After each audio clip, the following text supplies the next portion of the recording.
Good morning from Melbourne and good evening, Victor, from New York. I'm very pleased to be able to welcome Viktor Shvets to our HWP webinar. Now, Victor is a global strategist based in New York who's worked at numerous global investment banks. And he's speaking today as the author of both The Great Rupture and his latest book, which is available at online booksellers, The Twilight Before the Storm, How to Avoid a World on Fire. Now, I'm not going to run through Victor's bio. It was on the invitation, but I will give a brief general advice warning just first of all. So the information contained in this webinar has been provided as general advice only. The contents have been prepared without taking account of your objectives, financial situation, or needs. You should therefore, before you make any decision regarding any information, strategies, or products mentioned in this webinar, consult your advisor to consider whether that is appropriate having regards to your objectives, financial situations, and needs. Just one little housekeeping matter. You can ask questions, but I'm going to wrap the webinar up at 9 a.m. Melbourne time strictly. Victor has a lot to cover, and hopefully we will have time at the end for some of your questions. So first of all, welcome, Victor. Thank you very much, Will, and I'm glad to be here. Good. It was good to see you 5 weeks ago as well. So look, Victor, in your book, you address 3 major points: the analogies between economic and political upheaval of the 1930s and today's crisis culture with rising inequality, political polarisation, and economic stability. So can we kick off this morning with you commenting on these points? Absolutely. As you know, since COVID, most people were comparing our times to 1970s. To me, that's wrong. There are far greater parallels to 1930s. In fact, parallels are so pronounced that it's almost exact replica in every case. Whether you look at domestic polarization, whether you look at Gilded Age inequalities, whether you look at lack of confidence and trust that people had in the private sector and the government, whether it's discrediting of international institutions, even technological evolution and financial evolutions were very similar. And so to me, 1930s is the appropriate benchmark. And most people in 1930s felt that the private sector failed them. Society and the government has failed them. And one of the books I referred to in my book, was published in 1937, which was called Planned Economies and Societies, Yesterday, Today, and Tomorrow. It had contribution from Benito Mussolini in Italy, from Nazis in Germany, from Joseph Stalin in the Soviet Union, but also contribution from New Deal economists in the United States, from sociologists, anthropologists in the US and Europe. And the interesting thing in that book, they all recognize that the free market liberalism failed miserably and created catastrophic outcomes. Remember, that was 1937. And so the question at that stage was not whether we should be planning our society, but how far should we go in doing so? How much free space should we leave for people, businesses, private sector? And at that stage, there were 3 alternatives. Alternative number 1 was communism. Number 2 was fascism. Number 3 was constrained democracy. It was not a choice between freedom and slavery. It was how much freedom needs to be sacrificed or needed to be sacrificed in order to reduce the tensions and defund the extremes. And each one of those perspectives have different remedies. So communists were arguing that yes, capitalism failed you, and we can provide a new answer. We will expropriate your property rights, we'll eliminate politics, we will have professional people managing economy on behalf of the whole nation, and we're promising you a bright future as well as equal future. Fascists would have argued, we agree with the communist, it is liberal capitalism has failed. You can keep your property, but it's not really yours. You're a steward of a national wealth. And we also agree with the communists, we're getting rid of all these massive democracies, and we're going to have professionals managing our economies. And of course, FDR and Westerners were saying, well, maybe what we need is Security and Exchange Commission. Maybe what we need is welfare payments. Maybe what we need is infrastructure investments. But none of them disagreed that the government has to become much more prevalent. And so if you think of today, we're in a very similar position. We're suffering from what I describe as a Fujiwara effect, which is a merger of highly disruptive information age with a deep financialization. Now, that Fujiwara effect essentially changes the nature and functioning of both labor and capital. It changes political institutions, it changes social institutions, and we no longer, just like in 1930s, we no longer agree what is the right economic, political, and social model. As I said, in 1930s, there were alternatives. Today, alternatives are somewhat different, but different countries are propagating different views. So China has its own alternative. Russia has its own alternative. Europe is trying to find what that alternative will be, and so does the United States. So in the periods when societies don't agree what are the right policies, you can't have coherent politics. So in other words, dysfunctioning politics is purely a reflection of dysfunctioning people. And until people agree what are the right philosophies, what are the right systems, politics cannot agree. And so just like in 1930s, there is a lot of polarization, a lot of inequities, a lot of inequalities, a lot of arguments. What is the right way forward? What is the freedom? Freedom of speech, or freedom of economic activity? What is a society, value of society versus individuals? And so we're going through exactly the same process. Historically, it usually takes 10 to 20 years for the new consensus to arise. So you can think of 2030s and early 40s as that period of transition. There was a milder version of that in late 1960s to earlier 1980s. And again, we have another period right now. So that's the way I look at it. We are in a transition to a different system. We no longer agree what that system will be, but it will be significantly different to what we have experienced over the last 30 or 40 years. Okay, thank you. Look, you talk a lot about the decline of capitalism as we've known it. It's no longer being sustainable, and to lead on from what you mentioned, economic inequality, which is a major theme in your book, so potentially having other consequences. So can you expand on this? Sure. Well, capitalism is an evolving beast. There used to be mercantilist capitalism, then there was industrial capitalism of various forms, and every time it reinvents itself. So it's very, very difficult to pinpoint what exactly is capitalism. And so the way I look at it is that much more traditional industrial capitalism is dying. And new forms of relationship between employer and employee, between the labor market and the proprietors of capital, and even capital itself. What sort of capital do you need? Is it tangible capital? Is it intangible capital? What form should it take? All of those questions are remodeling our capitalism. And I think at the end of the day, whatever will emerge, it's not going to be called capitalism. It's going to be called something else. Now, in a book, and in my first book, I described it as an enlightened communism. Now, a lot of people say, please don't use this word because people are scared of that word. But the way I use the word communism is in its original form, the way Karl Marx envisaged that. And that is society of such a high productivity that we can dispense with the need to labor in order to earn the living. So in other words, labor force is no longer functioning the same way.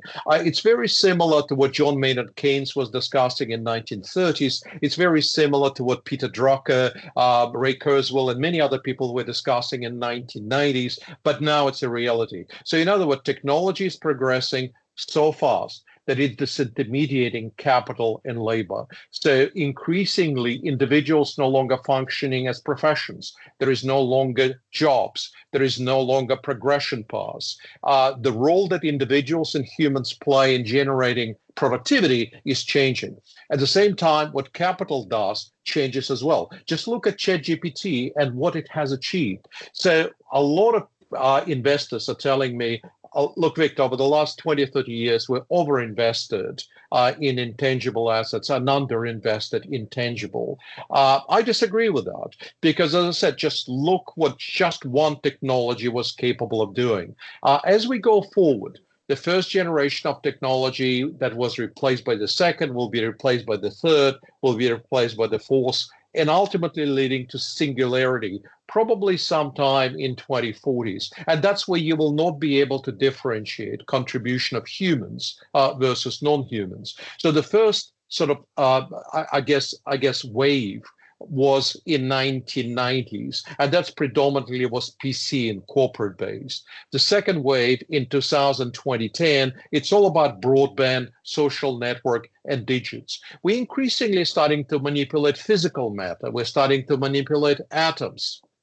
And so what you find, the next in line will be manufacturing, logistics. It's going to be white collar employment. I mean, ChatGPT by itself will have a devastating results for white collar employment over the next 5-6 years. But artificial intelligence is not just the end of it. It's a general purpose technology which is permeating manufacturing, logistics, biotech, almost all other industries. So as you look 10 years from now, you will find factories will start disappearing, supply value chains will start disappearing. So those waves gradually change the nature of capital. What type of capital do you need? How does it perform? How quickly it needs to be replaced? And it also changes the nature of the labor force. What is labor? What is the contribution that labor is making to productivity? How is it employed? Is it employed at all or functioning in some other way? Now, as you disintermediate capital and labor, what happens is that people within countries start moving in different direction at different speeds, depending on their location. In other words, where they're based, whether they're close to financial intangible capital or whether they are not. Those who are closest to financial and intangible capital are becoming much wealthier. Those who rely on wages and household chattels are becoming relatively poorer. So the result is you get a rising inequality of wealth and income. But that's not the end of it, because it impacts different races or minorities different within the borders. And then the countries themselves start moving in different direction, different speeds. And that is the outcome of which is geopolitical polarization. In other words, it starts resurrecting historical grievances that the countries had in the past. It starts resurrecting the old fights that needs to be refought all over again. So to me, each one of those elements is important. We can describe it as a capitalism. We can describe it as an enlightened communism. Whatever is coming down the pike over the next 10 or 15 years, in my view, will not look anything like the economic system that we have experienced over the last 30 or 40 years. Well, okay. Thank you. Look, you also refer to one thing as a crisis culture and issues such as climate change, financial instability, pandemics, political fragmentation. I think everyone can identify with these themes, and they've created this sense of constant emergency. So, your views on this, please. Yeah, well, the interesting thing is that if you go back to late 1940s all the way to late 1960s, early 70s, that generation that has survived inflation, hyperinflation, deflation, survived pandemics, survived World War I and World War II, they had a very different view of the world.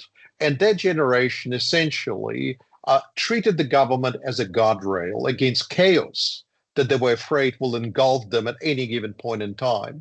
And they were prepared to trade in their rights. They were prepared to say, you know what, I'm prepared not to live in a liberal society, because 50s and 60s were not liberal societies, either socially, politically, or economically. So I'm prepared to trade in my rights. But then the baby boomers, their children, never seen the bad stuff. They've seen only the good things. And they started to regard government not as a guardrail, but something they're not willing to tolerate, something that restricts their freedom. Freedom to make decisions, freedom to get rich, freedom to grow as much as you wish, freedom to marry or divorce anybody you wish, freedom to move across countries from one country to another, to change your jobs. It started initially as a flower generation and Woodstock and hippies, but essentially what all of those people were asking for is freedom. And by late 1970s, early 1980s, on their backs, people like Paul Keating and Bob Hawke, people like Ronald Reagan, people like Margaret Thatcher, people like Milton Friedman or Roland Coase, all become big people. They become highly successful. on the shoulders of these freedom-loving baby boomers. And so what baby boomers were saying is that we want opportunity without determining the outcome. Give me the rope, and I can either hang myself or I can succeed. Don't predetermine my outcome. Now, one of the side effects of that, of course, is that they demanded growth forever. They demanded wealth forever, irrespective of productivity that they were delivering. And so side effects of that were inequalities that we have just discussed, because monetary policy changed rapidly. When people say central banks have a lot to answer for, I usually say, look yourself in the mirror when you shave, if you're a man. It's you who is the guilty party, not the central banks. Central bank delivered what you wanted them to deliver. And so as a result of this thirst for freedom, thirst for growth, thirst for never-ending wealth, monetary policies massively changed. We created a surplus capital that never been seen in the history of the world before. We massively started to subject economic cycles to a great deal of pressure. So gradually, we get to the point we no longer have economic cycles. People who were expecting recessions were wrong. I kept telling them there will be no recessions. One of the side effects of subjecting economic cycle to this pressure is that you don't have recessions, but there is no recoveries because there is nothing to recover from. You're accumulating inefficiencies. You're accumulating surpluses that otherwise would have got flushed out of the system one way or the other. You've created a mountain of capital. Think of it this way. In Paul Walker's day, the amount of financial capital to real capital was roughly 1-to-1. Today, let's go bit by bit. Let's go to Greenspan. It was about 2-to-1. Bernanke, it was 3-to-1. Today, it's between 6 to 10-to-1. So in other words, financial capital is significantly larger than the underlying economies. What that means is that it's no longer scarce. If people don't have the capital, they're just not looking for it appropriately. But there's plenty of capital for almost everything. Now, that changes how you invest. That changes pricing signals, because if you have abundance of something, pricing doesn't work. So by eliminating economic and capital market cycles in order to satisfy baby boomers' desire for freedom, for growth, for wealth, for unlimited opportunities, you've created side effects. Yes, that you've eliminated economic cycle, capital market cycle. You basically ejected all the risks outside of the economic system. Where did they go? Well, they went to climate.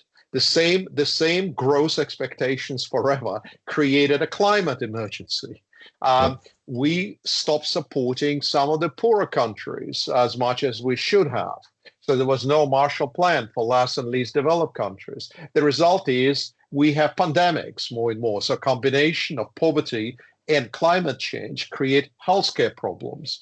And so a lot of risks these days really lie outside conventional economic and capital market cycles, which was not the case, 30 years ago, 40 years ago. Instead, they are lying in shocks to the system, which comes through either when one of the financial instabilities causes that shock, or shock politically. That's your electoral outcomes. That's your polarization. Shock geopolitically. That's when the countries suddenly go to war with each other or create other tensions. That also comes through in climate. That also comes through in healthcare. And for policymakers, that's incredibly uncomfortable because they're used to just looking at economic and capital market cycles. And so when Jerome Powell, the Federal Reserve Chair, frequently says that he's sailing under the cloudy skies and he doesn't see the stars, what he basically means by that is that he doesn't see neutral interest rates. He doesn't see neutral inflation rate or unemployment rate. He doesn't even know whether they're going up or coming down. It's like on a boat. You don't know whether you're in the middle of Atlantic Ocean or you're in the middle of Lake Michigan.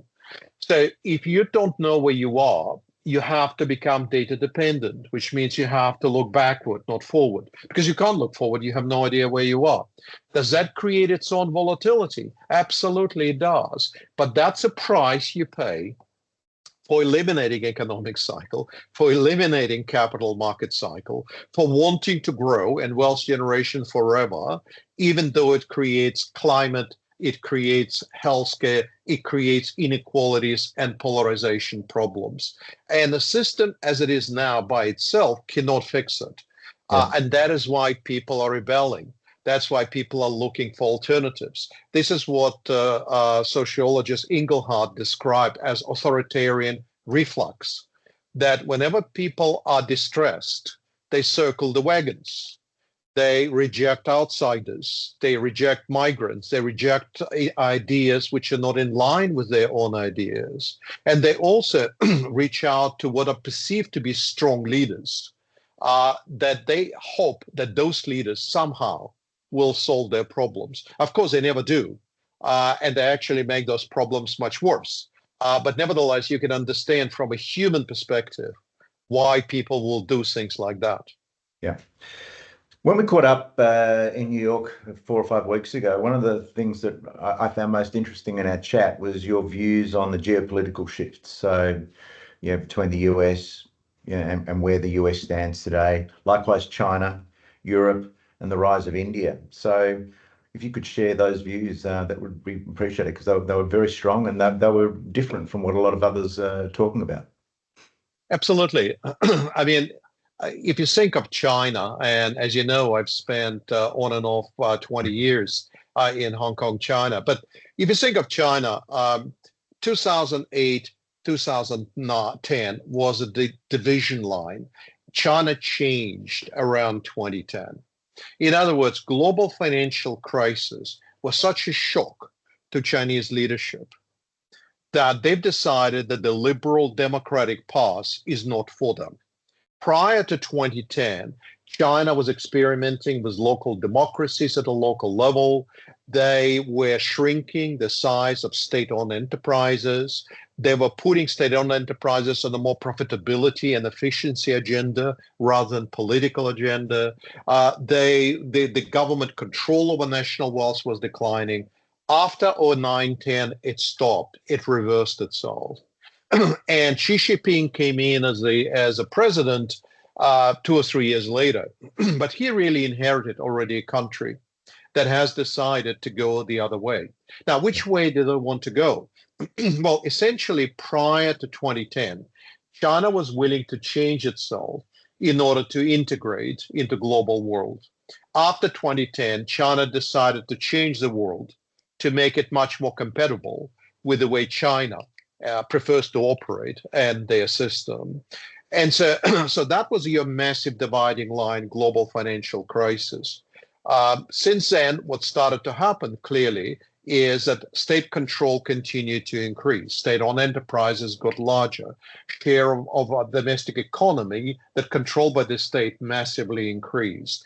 Free space, whether it's individual free space, whether it's a private sector free space, continued to shrink all the way through the last 10 years. And so China wants to build a system that is dominated by the state.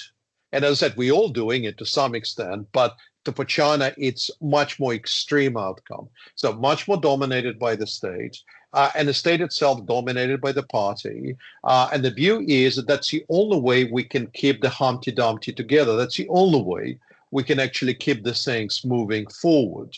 At the same time, they want to make the country safe from evil from outside the country. And so that's the idea of sphere of influence, building the sinosphere, protective sinosphere around China. And they want to change global rules to be more compatible with China, whether it's human relations and human rights, whether it's a role of society versus individual, whether it's a role of state versus private sector, whether it's a trade rules, whether it's internet rules, communication rules. So they embarked on a comprehensive remodeling of the world to be much more in line with the way China operates. Russia is the same thing. Around 2010, Russia changed and changed fundamentally. And Russia basically reverting back to the way Russia operated in the past. Now, there are other things that changed as well. And so the result was that whether you look at Iran, whether you look at North Korea, whether you look at China, whether you look at Central Asia, whether you look at Russia, all of that I describe as illiberal Eurasia. They disagree on many things. They're not the same by any stretch, but they agree on more than what they disagree. The way I basically describe it, they belong to the same church. You might not like the guy sitting next to you in the church, but he's the same as you. He looks at the world similarly. What is the role of the state? What is the role of individual? What is the role of society? How do you plan? What do you do? How do you interact with other countries? What is the role of your security services? They look at many things the same way. And that's why they will always have each other back, no matter what. Now, that's sort of a desire to build that alternative system. Clearly, at some point in time, would have clashed with the Western world. And that's pretty much started to happen at the back end of Obama administration around 2015, 2016, and accelerated massively through Trump as well as Biden administration. And so at that point in time, Americans decided time out. The business of America is no longer business. We have much more important strategic issues right now. Not dissimilar the way Americans changed their mind on the Soviets in 1947, for example. Not dissimilar the way Americans changed their mind on Nazi Germany or fascist Italy after the Pearl Harbor. And so what we had a coalescing of Anglo-Saxon world. Europe wanted to stay separate as much as possible, but at the end of the day, after what China has done in Lithuania, in Norway, in Czech Republic, what they're doing in Russia, Europe is also coalescing. So you're now in a position that there are competing blocs. Now, whenever you're in a competing blocs, the question then becomes, are you facing a hot war or a cold war? And there's a massive difference between the two. In a hot war, major protagonists confront each other. Destruction is monumental. Usually you'll be looking at 30-40% GDP destruction. Military spending usually runs to as high as 20 to 80% of GDP in those countries. The death rate rises to as high as 100 to 300 for every 100,000 people. So it's deadly, it's destructive. Fiscal policy changes, economy changes massively, demand and supply curves for goods, services, labor, commodities all get upset. Now, the Cold War is very different. The Cold War is designed to gradually and slowly degrade your opponents without actually directly confronting them. So what you do, you gradually tighten the noose, but not to a stage that active confrontation occurs. Now, that's pretty much what we had in 1950s, 60s, and 70s. That's why it was called Cold War.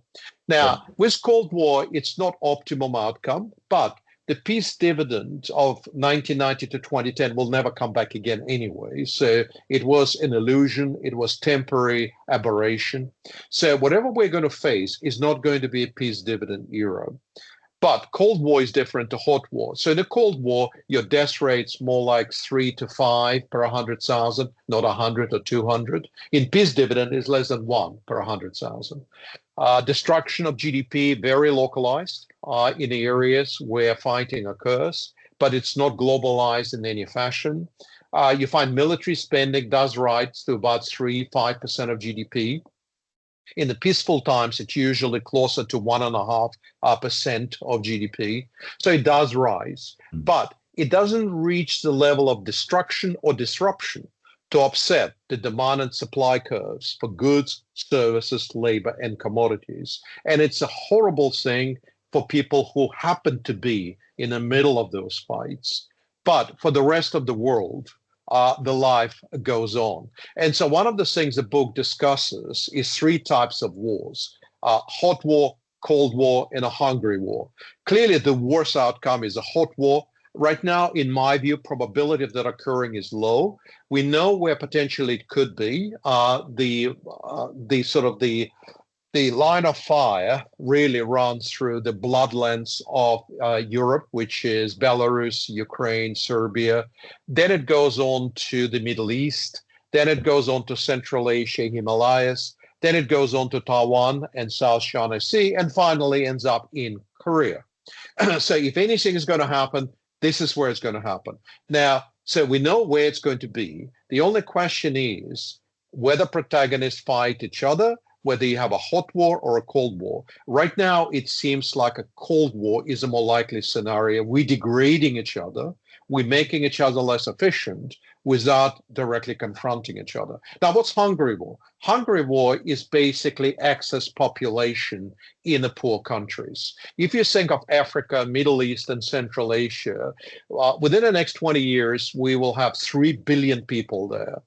Now, to give you an example, in 1960s, the entire population of the world was 3 billion people. That will include over 1.5 billion young people. So even a small proportion, as little as 10 or 20% of those younger people decide to move, you're going to triple the refugee population on a global basis very, very quickly. And that's not even to mention South Asia. If you include South Asia, it's even worse than that. And so the question is, if you have a hungry wars, what it basically means migratory waves will exacerbate geopolitics even more. Yeah. Will exacerbate polarization in the countries even more. And so one of the things book tries to address, what sort of policies can we have in order to reduce the probability of hungry wars? Yeah. Just touching a little bit further on that, your view on the US. Yeah, a lot of people are sort of talking about the demise of the US as a power. It's also at 2/3 of the MSCI acqui. So your view on, because I think the one thing I noticed when I was in New York is it's a very positive place economically. Yes, I think people who are prophesizing sort of demise of the United States, either as US dollar as a currency or US as an economic power or military power, are wrong. Not that there is no problems in the United States, but the strengths of the United States are just far superior to anything else you find globally. The way I look at it, US is the only developed country that adds labor, capital, and gross multi-factor productivity all at the same time. Yep. Europe can't do it, UK can't do it, Japan can't do it, China can't do it. In fact, almost nobody can do that. US can. Now, that basically implies that they have a large domestic market, low trade dependency, they have absolute monetary sovereignty, they have beautiful combination of tangible and intangible assets. Roughly 55% of the private sector assets today are intangible, and about 45% are tangible. In Europe, it's 25% intangible, 75% tangible. So US has the right combination of software, hardware, tangible assets, and intangible assets. It also have access to commodities, both by itself and the friendshoring on a global basis, whether it's Canada, Australia, or other places. It has amazing waterfront of investable assets. Almost nobody else globally has it. They are geopolitically protected. Because remember, people worried about Central America. Central America has a population of only 60 million people. We just talked about billions in some of the other places. And even in the war of Russia-Ukraine, US spent less than 1% of GDP, and they almost killed Russia. They deliberately didn't spend more, otherwise they would have. So there is virtually no geopolitical uncertainty. The only problem in the US is social. And so if you think of social domestic polarization, it is extreme. Essentially, 100 miles of the coast of Atlantic Ocean and Pacific Ocean, except for Florida, it's all Democratic. Anything in between, it's all Trump country, with exception of major cities like Chicago, Atlanta, Austin. So you find the division is now personal, family, educational, geographical. That's why Americans are discussing national divorce, which is another way of saying a civil war within the United States. So that is the only thing that worries me. The way I basically describe it, only Americans can kill America, and they're having a go at it. I think they will not. I think it's going to be fine. But as I said, it's nerve-wracking extent to which polarization penetrated the country.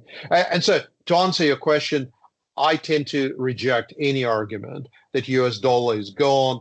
I tend to reject any argument that US economically is inefficient. That is not true. Even manufacturing, US having a major manufacturing renaissance. The global share of manufacturing commanded by the United States is growing. It has been growing for a decade. Now, it's still half of the China, but they're having an incredible manufacturing renaissance occurring. So it's not just intangible assets, it's tangible assets. You just have a terrific combination of factors in the US that nobody else Yeah. Globally has. Yeah. And India, they talk about the rise of India. How real is it? Yeah, that's another one.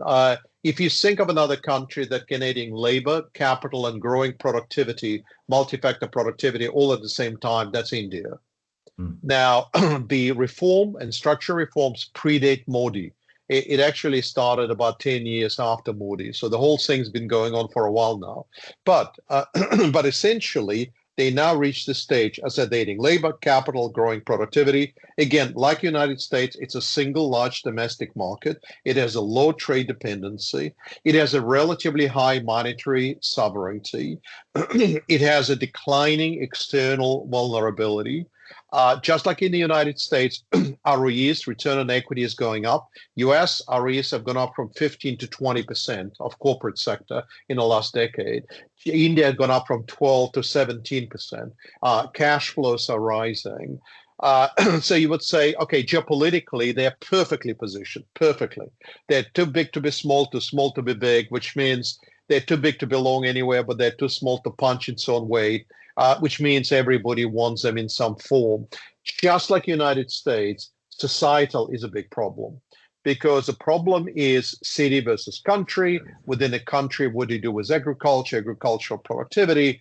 There is also a question of a government which is very nationalistic. In a country which has 3,000 minorities, over 300 million people, either religious minorities or ethnic minorities. So there is this tension, a constant tension in India that can easily overblow. The way I look at it, the US and India, in many ways similar. Power is divided between federal and local government, active judiciary. Both countries look like standing on a ledge and they're just about to jump.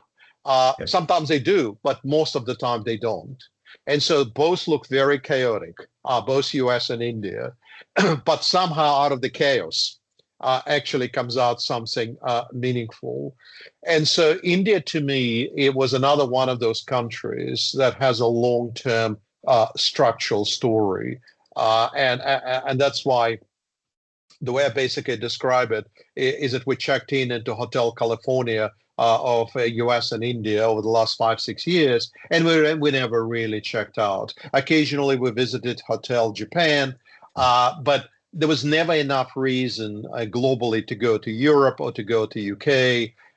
China effectively undermined its own case, and they've undermined their own case so profoundly that unless you have a very significant pivot, not only economically, but politically and geopolitically, it's hard to see how China will be in the same camp as the US and India. Thank you. Look, I think one thing we always talk about at HWP is this, being optimistic. That's why you're investors. And so looking forward, though, with that sense of optimism, what can we learn from the past? The 1930s in particular, and manage what we're experiencing being this current wave of technological disruption? Yeah, well, again, there are always people who sort of rise to the occasion. I must say, FDR is my hero, and the way he managed to reconcile irreconcilables of 1930s America is astounding. And he laid the foundation for consensus that emerged after he died in late 1940s and survived all the way for 2 decades after his death. and so to me, one of the problems I face, I don't see equivalents of FDR's. I see a lot of equivalents of Mussolini and Franco and Stalin and Hitler. In other words, much more an extreme end of the curve and much more authoritarian, but I don't see the equivalent of FDR yet. But I'm sure over the next 5-10 years as we progress, people will rise to the occasion, whoever those people will be. There will be a Winston Churchills and there will be your FDRs coming through. But the key things to be positive about is really younger generation. That if you think of anybody born after earlier 1980s, they really have a very different view of the world compared to their parents and grandparents. They're really hopping back to their great-grandparents who lived in 50s and 60s. They're looking very much towards community. They're looking very much towards the government. They don't want individualistic results. In other words, they try to undo all the negatives of baby boomers. Too individualistic, too much about yourself, too much narcissism. And to me, that's the right solution longer term for our problems. And so today, this younger generation, depending on the country, are not yet the majority of the adults. They are majority of the population, but not the majority of adults. For example, in the United States, there are about 40% of adults. But because in the US, unlike Australia, voting is not compulsory and younger people tend to vote less than the older people, they're only around 25 to 30% of the electorate. But if you go forward 5-10 years from now, there'll be absolute majority. And country by country, you can actually identify the time when they will be in a majority. Now, you can see some of the impact already. Things like proliferation of industrial policies, say proliferation of government education and R&D policy, things like discussion of UBI or universal basic income, things like discussion how you finance the government. All of that is already pulling and tugging by those younger people. And as I said, eventually they will come through. Now, a lot of people say, but government is inefficient. Yeah, but we have a bigger problem than inefficiency. We need to reduce tensions. We need to define the extremes. There are no perfect outcomes on intersection of societies, economics, and history. They don't exist. So you need to find the right compromise. And I also, as I argued in my book, I think believing that private sector through market prices always make the right decision is wrong. First of all, market prices are not quite often available. Secondly, we don't have perfectly competitive markets. And thirdly, we don't have perfect information. So to argue, in ideal world, in the ivory tower, neoliberals are correct. So if you have a perfect information, if you have competitive markets, if the governments don't intervene, and if the people are prepared to suffer the consequences of adjustments, then you probably could have a very efficient system. The problem is that is not the way human societies work. And that was a fundamental problem of Milton Friedman and Margaret Thatcher and the other guys. That is not the way human societies actually work. And so one of the good things I find is that I think we're going to discover, like people did in the 1950s, that public sector can be just as efficient as private sector, and private sector can be just as inefficient as public sector. And in fact, you can argue that over the last several decades, private sectors were not efficient. The same way as you can argue in 1920s and 30s, private sector was not efficient. Will public sector overstep the boundaries as it ultimately did in 1970s? Of course it would.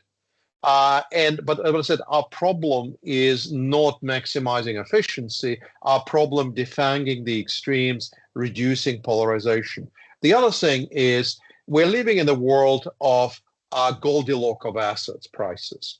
And what I mean by that, in a world of no economic cycles and no capital market cycles, bad stuff does not happen. You don't have recessions. You don't have spikes of bad debts. You don't have spikes of bankruptcies. As I said, do you pay a price? Yes, you do. You have shallower growth rates, but you don't have recessions. You also have a much more proactive fiscal and monetary policy, which means interest rates generally are lower, liquidity is higher. So if you don't have recession, if you have declining but positive growth, if you have a lower cost of capital and liquidity, that's a Goldilocks for asset prices. Now, a lot of people say, Victor, but doesn't it mean that there's a lot of mines and inefficiencies building up? Yes, there are. 2008 was all about just one asset class going wrong. 2000 was also just one asset class going wrong. Today, we have hundreds of asset classes that potentially could go wrong. Each one of them is bigger than the global financial crisis in '08. But because of that, it will never happen. One of the phrases I use, if risk is everywhere, it means risk is nowhere. Yep. Because Federal Reserve or Reserve Bank of Australia doesn't mind if you personally lose money. That's absolutely fine. It doesn't even mind if one asset class goes down, so long as another asset class goes up. But what they cannot tolerate is systemic risks.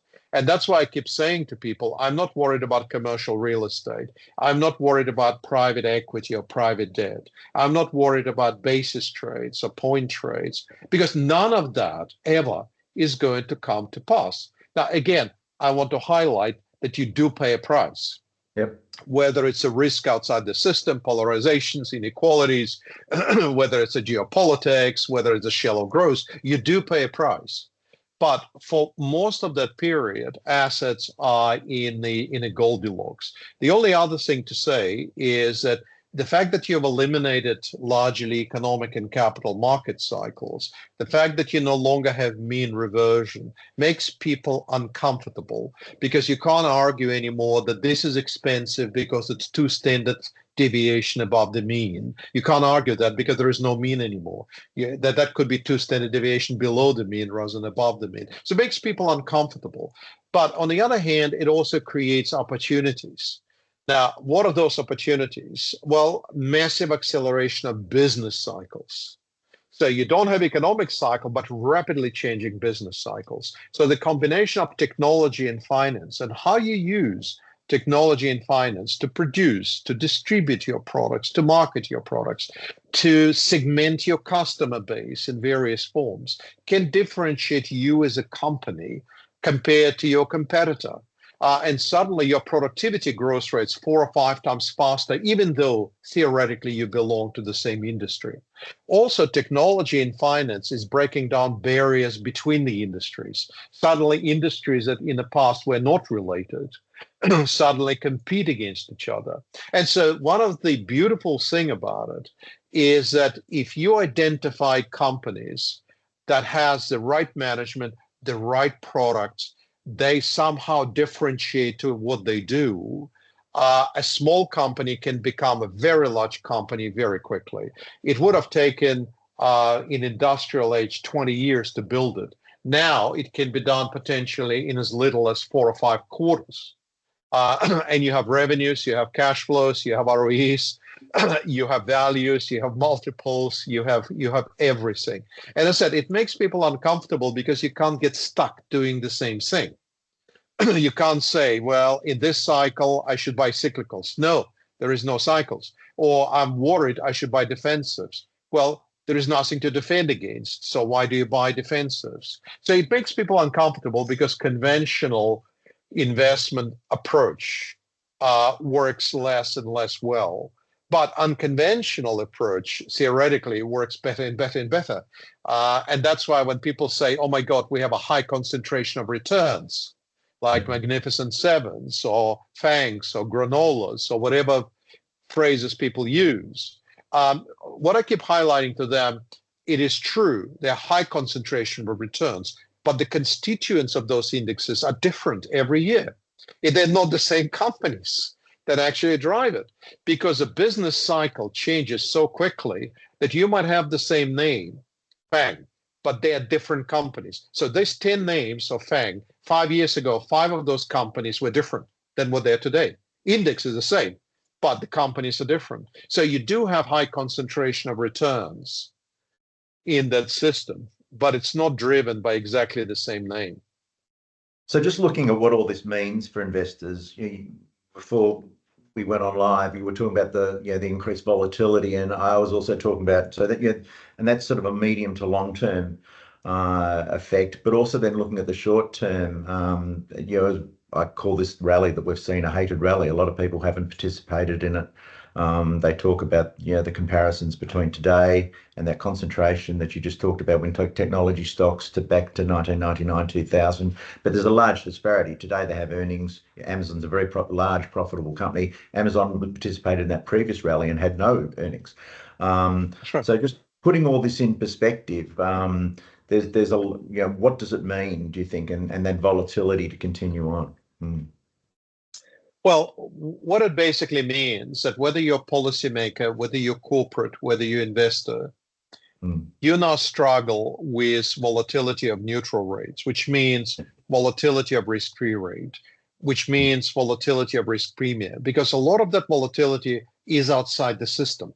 It is not based on economic and capital market cycles. It could be climate, it could be healthcare, it could be geopolitics, it could be politics, but it's outside the system.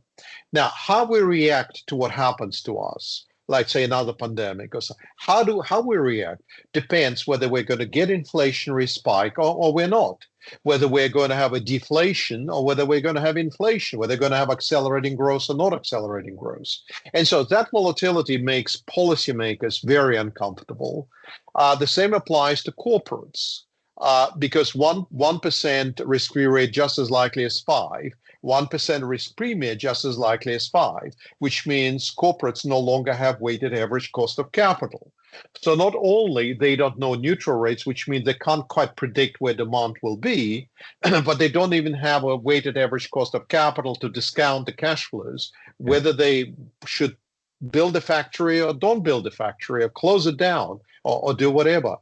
The same applies to portfolio managers that instead of looking at styles of investment, saying, well, I want to go into yield, or I'm a value investor, or I'm a growth investor, you should dismantle all of this and say the only thing that matters is productivity and circular drivers. Whatever you invest in, does it have strong productivity and circular drivers? Productivity drivers is really, as I said, your management making decisions that enables you to grow productivity faster than frontier in that industry. In fact, OECD did the study that shows that in the last 20 years, the top 5% been growing productivity 4 or 5 times faster than a frontier minus top 5. So in other words, this is not 80s and 90s where every company looked the same. Every bricklayer was doing exactly the same thing. Every insurance company was doing exactly the same thing. It's a different world. So that's your productivity. Your circular drivers are your themes. What are those themes? Well, I have quite a number I usually run with. Things like replacement of humans. This is robotics, automation, artificial intelligence. Things like augmentation of humans, which is the merge of biotech and infotech. Things like entertaining humans, which is anything between the between the gambling all the way to Netflix and streaming. Because social polarization issues are rising, there is a portfolio around which is called bullets in prisons, and that is you're buying into companies that supply government with the instruments needed to pursue their geopolitical or their social objectives within the countries.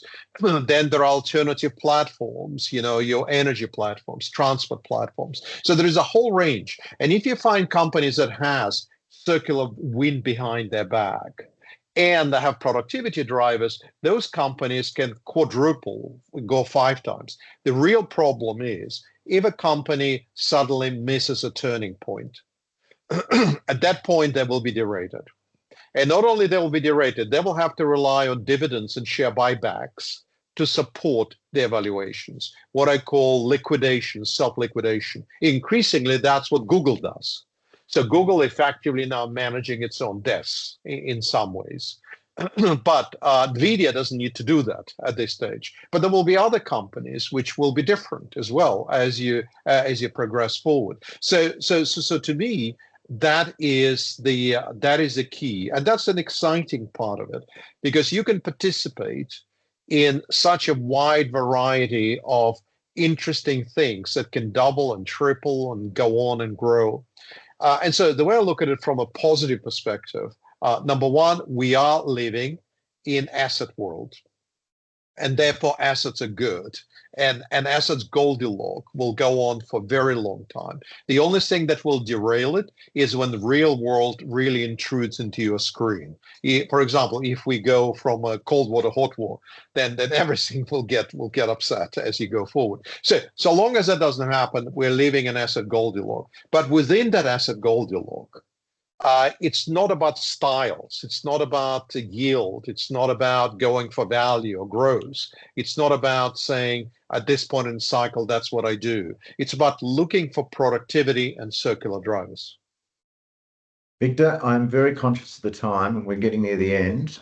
Thank you very much for people on the screen. This is Victor's book, which you can get online. Thank you. Enjoy your evening in New York. And for everybody else, have a great day. But thank you very much for your participation. It's been very, very informative, and I think people will have got a lot from this. So thank you very much, Victor. Thank you. Thank you, Will. And thank you, everybody. Bye-bye. All right. Thanks a lot. Bye-bye. Bye.